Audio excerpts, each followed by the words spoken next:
மாதந்தோறும் first Sunday அன்று கிரியாஸில் நாம் வாங்கும் அனைத்து பொருட்களுக்கும் எக்ஸைட்டிங் ஆஃபர்ஸ் அண்ட் கிஃப்ட்ஸ்.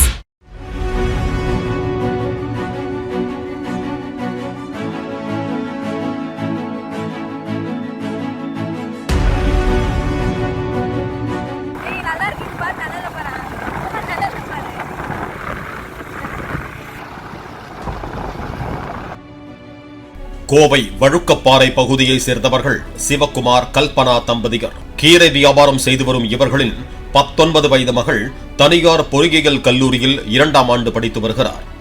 இந்த நிலையில் கடந்த 1ஆம் தேதியன்று சிவக்குமார் வீட்டில் இல்லாத போது அதே ஊரைச் சேர்ந்த தாவேக்க உறுப்பினர் மணியரசு தனது ஆட்கள் இருவரோடு சிவக்குமார் வீட்டுக்குள் நுழைந்து அங்கு நின்ற பைக், மின்விசிறி, பாத்திரங்கள் என கண்ணில் காணும் பொருட்களை எல்லாம் அடித்து நொறுக்கியதாக சொல்லப்படுகிறது.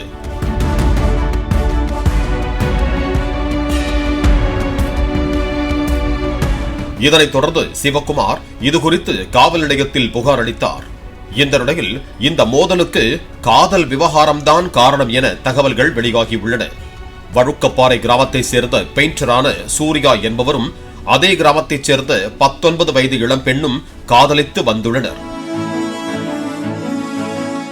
இவர்களின் காதல் விவகாரம் பெண்ணின் தந்தைக்கு தெரிய வந்து பிரச்சனையானதால் சூர்யா அந்த பெண்ணோடு பழகுவதை நிறுத்தியதாக சொல்லப்படுகிறது. இந்நிலையில் பேருந்தில் இருந்து இறங்கிய அந்த பெண் என்னை காதலிக்கவில்லையா என்று சூர்யாவிடம் கேட்க இல்லை என்று ஆத்திரத்தோடு சொல்லியதாகவும் இதனால் அந்த பெண் அழுது கொண்டு வீட்டுக்கு சென்றதாகவும் கூறப்படுகிறது. அழுவதை கண்ட பெண்ணின் தந்தை சிவக்குமார் சூர்யாதான் ஏதோ செய்து விட்டான் என நினைத்து அவரது வீட்டுக்கு சென்று சூர்யாவை இரும்பு ராடு கொண்டு தலையில் தாக்கியுள்ளார். இதில் சூர்யா மயக்கமடைந்து சரிந்துள்ளார். இதனை பார்த்த சூர்யாவின் தந்தை மணியரசு தனது மகன் இறந்து விட்டதாக நினைத்து ஆத்திரத்தில் சிவக்குமார் வீட்டுக்கு ஆட்களோடு சென்றதாகவும் அப்போது வீட்டில் யாரும் இல்லாத நிலையில் பொருட்களை தனது தந்தை அடித்து உடைத்திருக்கலாம் எனவும் சூர்யா தெரிவித்துள்ளார். நான் ஒரு 2 வருஷத்துக்கு முன்னாடி ஒரு பொண்ணை லவ் பண்ணேனா, அந்த பொண்ணுக்கும் அவங்க வீட்டில் இருக்கிறவங்களுக்கும் எங்கள் வீட்டில் இருக்கிறவங்களுக்கும் செட் ஆகலைனா, அதுக்கு முன்னாடி ஒரு டைம் அவங்க அப்பா அருவாளிட்டு வந்து எங்கள் வீட்டில் வந்து சண்டை போட்டார்.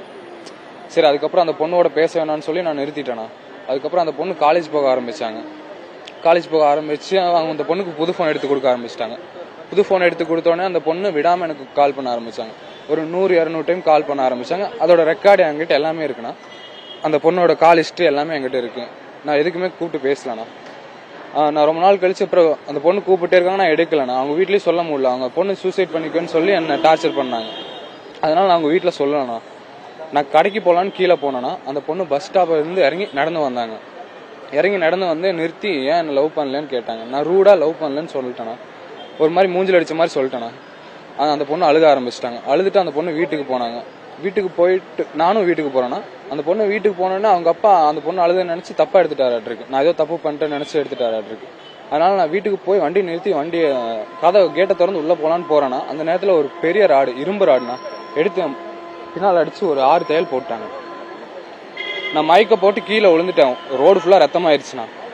எங்க அப்பா அதை பார்த்துட்டு பையன் செத்து போயிட்டான்னு நினைச்சிட்டு அவங்க வீட்டுக்கு சண்டைக்கு போயிருக்காரு. அவங்க சண்டைக்கு போன நேரத்தில் அவங்க வீட்டில் யாருமே இல்லைண்ணா.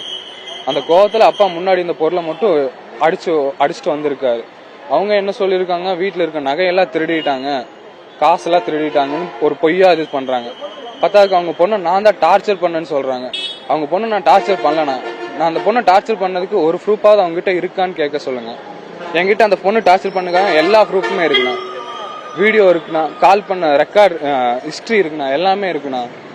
எனக்கு என்ன பண்ண, நான் கேஸ் கொடுக்கலான்னு போனாலும் என் கேஸ் எடுத்துக்க மாட்டேறாங்கண்ணா. அந்த பொண்ணோட கேஸ் மட்டும் தான் எடுத்துக்கிறாங்க, என் கேஸ் எடுக்கவே மாட்டேறாங்க. அவங்க அப்பா டிஎம்கேல இருக்காருண்ணா. சரி, ஏடிஎம்கேல இருக்காருண்ணா. அவங்க அப்பா, எங்க அப்பா டிவிகே இருக்காருண்ணா, தொண்டரா இருக்காருண்ணா. நாங்க எதுவுமே பண்ணலண்ணா.